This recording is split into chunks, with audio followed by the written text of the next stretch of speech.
Hey guys, Snarky Priest here, and this is gonna be a quick little video since I'm off on a family trip this weekend and won't be able to upload for a few days.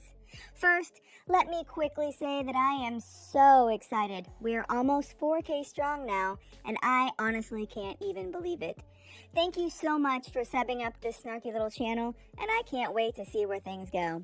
So I'm sure that most of you know that Moodles, the merry little moron, uploaded a pre-recorded video this morning discussing her weight and Julia updates. And spoiler, there's nothing new or interesting about the same intuitive eating babble that she always rambles on about. Y'all know the spiel, repairing her relationship with food while learning to listen to her body and not be too hard on her setbacks.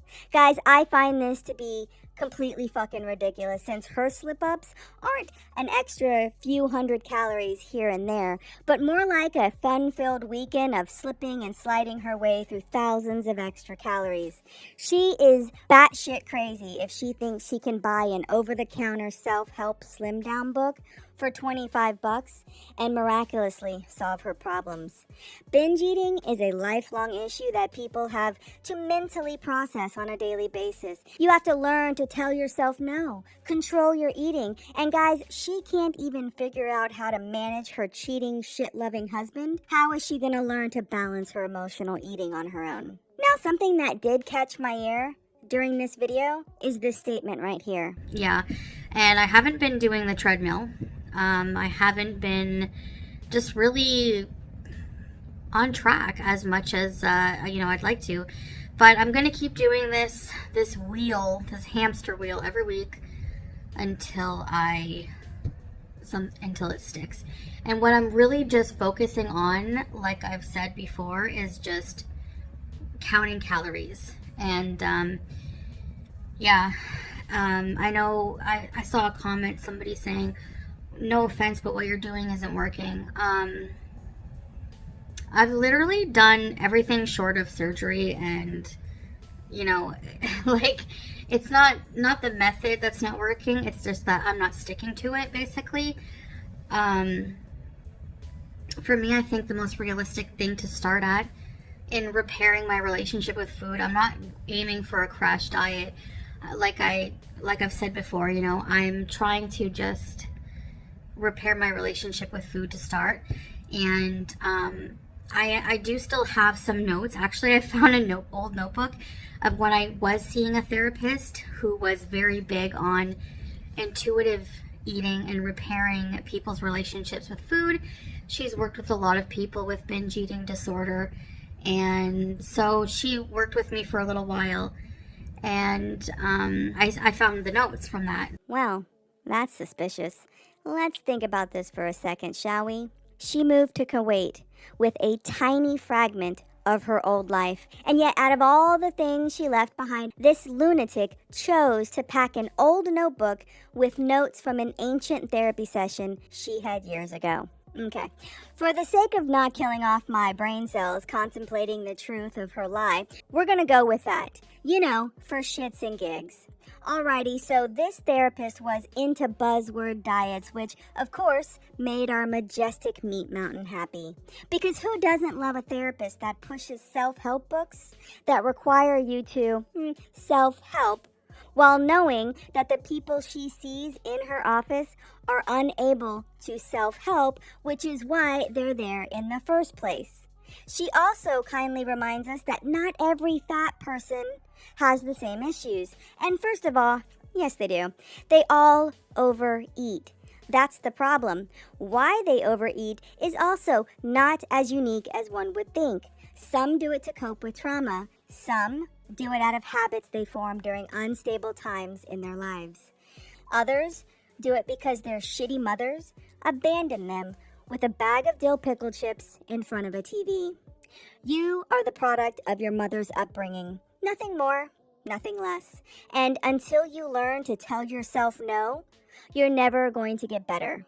Second, stop telling us things we know. None of us are as dumb as you are, and we don't need you explaining your ludicrous notions on your many excuses, especially since you're going to change your mind in 24 hours and tell us all to fuck off. Now, Snarky, how do you know she'll do that? Maybe this time she's seen the fridge light and learnt the errors of her weight. Maybe this time she'll make it to base camp. Well, that's a great question. It's because I noticed her saying these buzzwords with a sassy shoulder move, and that lets me know that Moodles is in her don't judge me, I have BED cycle. And out of all the Smugtail cycles that have come and gone, this is the most painful one of all. It's the I read the cover of the binge code, and now I'm an expert on what not to do. Her next annoying phase will no doubtably be the my weight and health are none of your fucking business, and I'll do what I want. And that phase makes me happy, because it's the one that proves she's a moron who realized she's a moron that's completely clueless. Again. It's also the one that reminds her that she's a failure and can't say no to food. I love that for her, because it's what she deserves. Being controlled by cookies is the best punishment for her.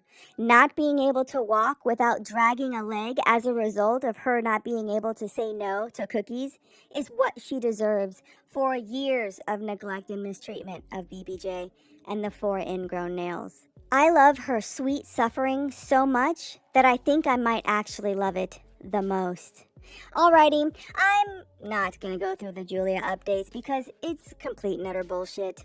It's the we don't know her age or parental lineage because we got her from a friend that got her from a friend that may or may not have gotten her from a friend that most certainly yoinked her ass up off the streets. And since neither Sally nor I can find our own asses with a map in 2 hands, we don't know what steps to take to get her spayed. So instead, we've been vet shopping for the last 2 years, and since each newly found uninformed vet keeps giving her the shots, it must be okay. Moodles, you are one of the worst pet owners on the planet.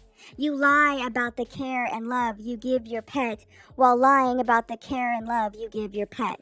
You think by letting her eat off your plate, tear up your furniture, and play in Temu plastic shipping bags filled with harmful chemicals is a sign that you're a good pet owner, and that's why you suck.